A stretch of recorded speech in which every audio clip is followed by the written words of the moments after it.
Hey guys, Aaron Cybertron Zheng here, and today I'm bringing you another battle in my special VGC 14 rated battle ladder series, where I go onto the VGC 14 ladder and provide live commentary as I do battles. Today I'm using a similar team to the one I brought yesterday, but I replaced my Choice Band Bisharp with a Mega Heracross. Mega Heracross is a Pokemon I've been wanting to try out, so I decided to put it on. My opponent, 1576 rating from America, with the name Toquo Colt, excuse me. Not really sure who that is, but I'm sure he's around on the forums or whatever. His team has BANNETE, Heracross as well, Garchomp, Zoroark, Talonflame, and Greninja. So I have no doubt he's running a Mega BANNETE here. And that's a scary team. He's got a bunch of Pokemon I'm just not comfortable dealing with. But okay, so I'm definitely going to want Rotom, and BANNETE obviously have to be careful because he does have a Choice Scarf Will-O-Wisp. I mean, not Choice Scarf, excuse me, Prankster Will-O-Wisp. So I'm going to lead Aerodactyl and Rotom because I think speed control is really important in this matchup. And I think Mega Tyranitar can be really helpful here. And I'm debating between Amoonguss and Gardevoir, but I think Amoonguss is really good in this matchup as well. So the main things I have to watch out for in this is what Heracross and Zoroark and really and the BANNETE do. I really haven't seen a single BANNETE yet, so I'm actually really curious as to how this plays out. Mega BANNETE, BANNETE obviously getting a Mega form in X and Y, but really haven't seen any use of it. I think it has a lot of potential, and I think with its Prankster ability and Will-O-Wisp having access to that, it's just really powerful. So I'll see how this plays out. Zoroark is also scary to deal with. He leads with Greninja and Talonflame as I go with Rotom and Aerodactyl. And obviously I've got him kind of cornered here because both of my Pokemon have a better matchup against him than they do against mine. And so I have a bunch of options here. You know, do I want to Tailwind and Protect? Because I want to conserve my Pokemon. I really need that Talonflame down so my Amoonguss can have a, you know, safer time in. So I think I'm going to Will-O-Wisp the Talonflame, actually. There's no way that... Actually, Talonflame might stay in. I'm going to Thunderbolt the Greninja and Tailwind. Logically, it makes most sense for him to just attack with Greninja and switch out the Talonflame, but I don't want to Will-O-Wisp if the Talonflame decides to maybe double up on my Aerodactyl. I just want to ensure that I get a Tailwind up right now. Once Tailwind goes up, I'll feel a lot more comfortable. And once again, if I can KO Talonflame, I'll feel a lot better about the rest of the game because Amoonguss will be able to do some heavy work. Greninja and Talonflame, two very strong Pokemon, but also two Pokemon with kind of frail defenses. And so, as you see, the Talonflame does choose the Brave Bird. The Rotom, actually, curious decision there, reveals the Life Orb. Of course, Talonflame will go first because of its ability Gale Wings, and Aerodactyl does get the Tailwind up, so I'm going to have double speed for the next of the game. And Greninja goes for the Map Block, which, if he doesn't know, basically gets him a turn where no damages or attacks are done. But, of course, because Aerodactyl was faster, I get the Tailwind up. Or, excuse me, yeah, Map Block does not affect Tailwind. That was a bunch of nonsense. So now I do have Tailwind up, which is pretty important, and his Talonflame obviously isn't going to want to stay in, so I'm going to predict that he's going to switch, most likely into one of his physical attackers. And there's, you know, I don't think he really wants to do anything with that Greninja either. The prediction, the nice play here would be to Will-O-Wisp the Talonflame and just Rock Slide. And I think I'm going to go for that. Rock Slide ensures that I KO the Talonflame, and Talonflame goes for his own Tailwind, meaning our speeds will be matched for the next couple of turns. Of course, however, I do go for the Rock Slide, and Rock Slide will be able to knock out that Talonflame right away and do a decent amount to Greninja. Of course, Greninja is now resistant to it because the fighting type it got from Map Block, and Rotom hits its Will-O-Wisp.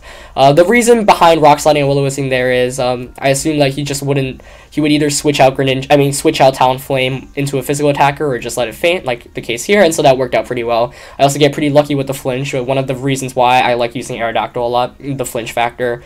So I'm up 4-3 now. I have 2 turns of Tailwind up. He still, of course, has 3 turns, and we both have Tailwind up. However, is Greninja really not able to do very much because it's still slower than my Aerodactyl. However, he is the fighting type because he used Map Block earlier on.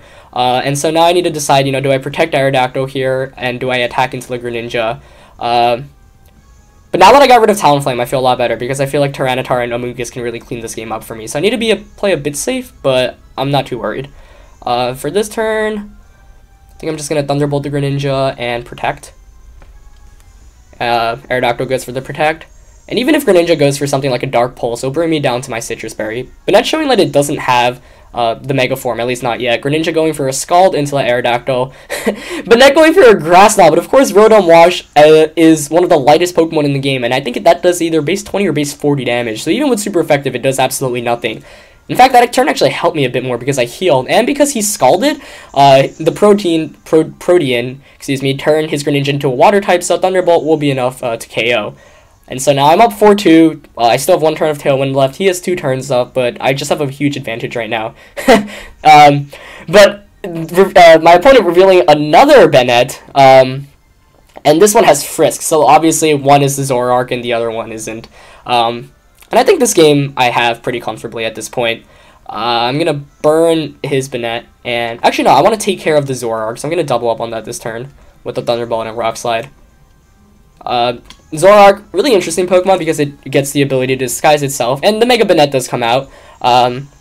So Mega Banette, I think Mega Banette's good, but I don't understand why you choose to leave it until the end, because I feel like it's a Pokemon you really need to start doing work with in the beginning of the game. But it protects itself, sweet, so since I double up until the Zoroark, I most likely will be picking up a KO here if both attacks land. Let's see how much this Rock Slide does. Just under half, and the Zoroark reveals itself. Zoroark going for another Grass Knot, this time onto Rotom again, but of course, Rotom's so light, does around 40 damage even with the critical hit, and Rotom will go for the Thunderbolt. And let's see if this is enough to KO. And it is! So I am up 4-1 right now, and really can't see a way to lose this game at this point, especially with Mega Tyranitar and Moongus in the back. So I'm just going to Will-O-Wisp and Tailwind again here. There's no way Mega Banette can really win a game against 4 separate Pokemon. Once again, Aerodactyl proving why it's so good with the Tailwind ability, and in this game I think I really won because I outled my opponent from the first turn and kind of outplayed him. You know, making the safest play possible. For example, when you have a Rotom against a Talonflame and a Greninja, there's a bunch of things you have to be careful. For example, Scarf Greninja, and so the safest play there for me was to either protect the Aerodactyl or just, you know, play it safe and either let him pick up a KO onto Aerodactyl if he double targets it, but let me knock out the biggest threat. And once again, I identified that his Talonflame was the biggest threat in this game, so by picking up a KO early on, I didn't even have to use my last 2, but the whole strategy was to finish the game off with Mega Tyranitar, so things ended up working pretty nicely. Once again, Mega Banette, a lot of potential, but I think if you're going to use it, you have to bring it in the beginning of the game because it has Prankster, and it gets ability to all these great moves. Banette going for kind of a last chance attack with Destiny Bond. Aerodactyl will go for a Rock Slide, and this game was pretty much over, really, once the Talonflame went down, I think. And Rock Slide doing over 50% because of its single target. Thunderbolt will KO it. So it's a pretty clean win for me, and of course the Banette will take down Rotom with it. I did get pretty lucky with the Rock Slide finish onto Greninja. There's no doubt in my mind he went for maybe a Scald onto my Aerodactyl that turn, but a pretty clean win. Pretty good game as well. Didn't get to feature any cool Mega Pokemon, but you got to see him use Mega Banette, and not to success. Anyway, that was a pretty fun game, and if you guys really enjoyed it, you know, like, comment, subscribe, of course. Once again, my goal for this series is to get 100 likes, and if I do, I'll upload a video the next day right away. If not, you know, whenever I have time, probably in the next 2 or 3 days. Let me know what you guys thought, if there's anything you want to see improved in this series, and that's pretty much it.